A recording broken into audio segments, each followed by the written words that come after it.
Mas level up pa ang talent. Get ready for the biggest singing competition for the young and talented. The Voice. Sunday. Oh. Handa ka bang gawin ang lahat para sa pamilya? Opo, boss. Alam mo naman na inimbes na ng ilang babae. Si Mateo Ramos to. Na. Yes, eh. Isang pamilya masaya. Bawo yan kay bawo. Ulo, bawo. Na. Ang sisira sa kanila. Galit pa me. Ang kapatid. Na. Kanya. Galit pa mami. Yan. This corrupt system. Na. Galit pa mami. No. Galit pa mami. No. Dete. 6 p.m.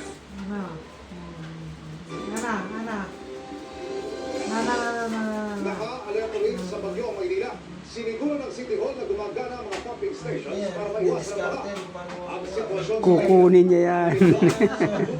ni Sandra Ginaw. Sandra.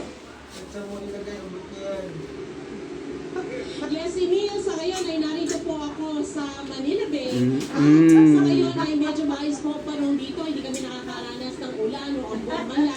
Pero may kalakasan ang hangin. Ganun pa man ay magbabantay po ang Manila Local Government sa posibleng pagulan na pwedeng magdala ng pagbaha ngayong magdamag.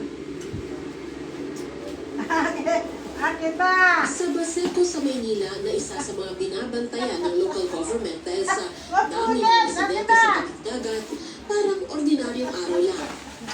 Halos buong maghapong makulimlim ang langit, may kalakasan ng hangin. Kamot ulo niya. Marami ang naglilibang sa Baseco Beach.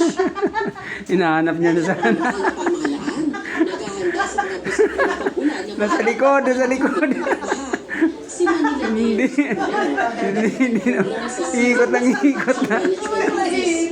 Nahilo na yan, maumpog na yan. Evacuation Center, pagkain at inumin para sa mga likas at mga gamit pang rescue.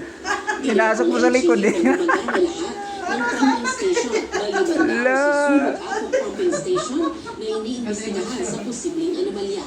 Binabantayan din ang hantay pasado alauna ng hapon na pwedeng magdulot Hindi kayo ng na. baha.